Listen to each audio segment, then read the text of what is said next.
Halo, perkenalkan nama saya Tiara dengan NIM 2210417671. Saya dari kelas M3 akan mempresentasikan hasil penelitian saya. Judul penelitian, penerimaan biaya lelang empirisal faktorialisasi pada proses lelang aset negara di Indonesia. Latar belakang dalam Undang-Undang Nomor 17 Tahun 2023 tentang Keuangan Negara, yang dimaksud dengan penerimaan negara adalah uang yang harus masuk ke kas negara. Penerimaan negara berbeda dengan pendapatan negara. Penerimaan negara berupa uang, sedangkan pendapatan negara berupa hak pemerintah pusat yang dapat meningkatkan nilai kekayaan bersih. Penerimaan negara dapat berupa penerimaan pajak dalam negeri. Penerimaan negara bukan pajak berupa bagian laba BUMN, hibah dari dalam dan luar negeri, pengambilan belanja, dan sebaliknya. Dalam Undang-Undang Nomor 9 Tahun 2018 tentang penerimaan negara bukan pajak, yang dimaksud dengan penerimaan negara bukan pajak PNBP adalah pemungutan yang dibayar oleh orang pribadi atau badan dengan memperoleh manfaat langsung maupun tidak langsung atas layanan atau pemanfaatan sumber daya dan hak yang diperoleh negara, berdasarkan peraturan perundang-undangan yang menjadi penerimaan pemerintah pusat di luar pemerintahan berpajak dan hibah dan dikelola dalam mekanisme anggaran pendapatan dan belanja negara. Definisi PNBP dalam undang-undang baru tersebut lebih rinci dibandingkan dengan Undang-Undang Nomor 20 Tahun 1997 tentang PNBP. Dalam peraturan terbaru tersebut terdapat 4 kriteria objek PNBP, yaitu pelaksanaan tugas dan fungsi pemerintah, penggunaan dana yang bersumber dari anggaran pendapatan dan belanja negara, pengelolaan kekayaan negara, dan atau penetapan peraturan perundang-undangan. Objek PNBP ini meliputi pemanfaatan sumber daya alam, pelayanan, pengelolaan kekayaan negara dipisahkan, pengelolaan barang milik negara, pengelolaan dana dan hak negara lainnya. Rumusan masalah yang pertama, apakah aspek demografis pemenang lelang, umur, jenis kelamin, pendidikan, dan pekerjaan berpengaruh terhadap penerimaan biaya lelang? Yang kedua, apakah masa tayang lelang berpengaruh terhadap penerimaan biaya lelang? Yang ketiga, apakah nilai limit berpengaruh terhadap harga laku dan penerimaan biaya lelang? Yang keempat, apakah jenis aset yang dilelang berpengaruh terhadap penerimaan biaya lelang? Tujuan penelitian menganalisis faktor-faktor empiris yang mempengaruhi penerimaan biaya lelang pada proses lelang aset negara di Indonesia. Yang kedua, menentukan model empiris yang tepat untuk menjelaskan hubungan antara faktor-faktor empiris dan penerimaan biaya lelang. Yang ketiga, memberikan rekomendasi kebijakan untuk meningkatkan penerimaan biaya lelang dari lelang aset negara di Indonesia. Hubungan antar variabel, variabel independen, jumlah peserta, aspek demografis, waktu tayang, nilai limit. Variabel dependen, harga laku, nilai PNBP, biaya lelang, aset negara di Indonesia, dan dapat memberikan masukan bagi strategi untuk memaksimumkan pendapatan lelang. Dengan memahami faktor-faktor yang mempengaruhi hasil lelang, penyelenggaraan lelang dapat menerapkan langkah-langkah untuk menerima lebih banyak penawaran, mendorong penawaran yang kompetitif, dan optimalkan harga cadang untuk mencapai pendapatan lelang yang optimal. Hipotesis dan model penelitian. Model penelitian, variabel independennya, jumlah peserta, aspek demografis, waktu tayang, nilai limit. Variabel dependen, harga laku, nilai PNPB, biaya lelang. Hipotesis yang pertama, jumlah peserta lelang berpengaruh positif terhadap PNBP berupa biaya lelang. Hipotesis 2, aspek demografis peserta lelang berpengaruh positif terhadap PNBP berupa biaya lelang. Hipotesis ketiga, waktu tayang lelang berpengaruh negatif terhadap PNBP berupa biaya lelang. Hipotesis 4, nilai limit lelang berpengaruh positif terhadap PNBP biaya lelang.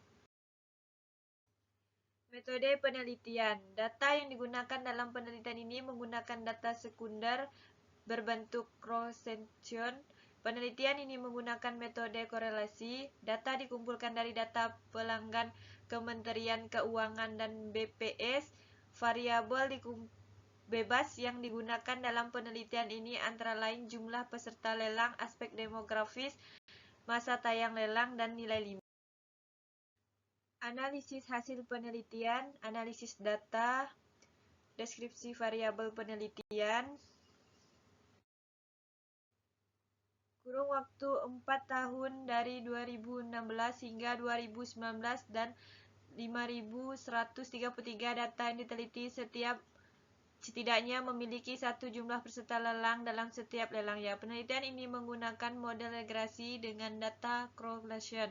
Penguji atas asumsi klasik dilakukan untuk mengidentifikasi adanya pelanggaran atau ketentuan-ketentuan statistik yang harus dipenuhi. Berdasarkan hasil uji non-heterodoksi, asumsi residual tidak mempengaruhi, oleh karena itu digunakan metode Humbert-Witz untuk memperbaiki standar Crow yang ada. Humbert-Witz ini tidak menghilangkan heterodistik yang ada, tetapi dengan berubahnya standar error tersebut, nilai T dan F menjadi tetap dapat digunakan sehingga masalah heterogeneisitas dapat diabaikan. Uji multikolonialitas pada penelitian ini dilakukan dengan memeriksa nilai variance in factors VIF. Berdasarkan hasil uji Druff-Watson, DW dan DW terletak antara DU dan 4DU. Hal ini menunjukkan bahwa koefisien autokorelasi adalah 0. Oleh karena itu, penelitian ini terbatas dari masalah autokorelasi. Uji normalitas mendapatkan hasil adanya data yang tidak terdistribusi secara normal. Akan tetapi, menuntut teorema CLT, bila data yang digunakan lebih dari 30, maka data tersebut telah dapat dianggap memiliki distribusi yang normal. Karena penelitian menggunakan 5.133 data, maka sesuai dengan trauma tersebut, maka masalah data yang tidak terdistribusi secara normal ini dapat diabaikan. Hasil uji regresi data, koefisien determinan yang dihasilkan sebesar 0,938643. Nilai ini berarti bahwa model penelitian dapat menjelaskan 93,86% varian dana menganggur dari penggunaan UP. Faktor-faktor lain di luar variabel yang diteliti menjelaskan 6,14% sisanya. Hasil uji regresi menunjukkan nilai probabilitas F statistik sebesar 0,000000. Nilai tersebut berada di bawah 0,05. Dengan demikian, seluruh variabel bebas berpengaruh secara simultan terhadap harga laku lelang. Hasil penelitian menunjukkan bahwa terdapat satu variabel bebas dengan nilai P di atas 0,05, yaitu masa tayang lelang. Dengan demikian, masa tayang lelang tidak berpengaruh signifikan terhadap harga laku lelang. Di sisi lain, jumlah peserta, aspek demografis, dan nilai limit memiliki pengaruh signifikan terhadap harga laku lelang karena memiliki nilai P di bawah 0,05. Aspek demografis dan harga laku lelang. Peserta lelang terdapat harga laku. Tampak bahwa harga laku yang relatif tinggi didominasi oleh kelompok umur produktif. Hal ini juga tampak pada sebaran dominasi penerimaan lelang seperti terlihat pada gambar 3. Sebaran umur peserta lelang, bahwa kelompok umur yang menjadi pemenang lelang di Indonesia adalah kelompok umur produktif, yaitu kelompok umur dalam rentan 25-54 tahun. Analisis sebaran umum pemenang lelang. Sebaran umum pemenang lelang terdapat harga laku secara tidak langsung, menunjukkan bahwa sisi-sisi terluar dari grafik menunjukkan penawaran pada barang dengan harga laku yang lebih rendah dibandingkan mereka dengan kelompok umur produktif yang menganjurkan penawaran lelang dengan harga laku yang tinggi.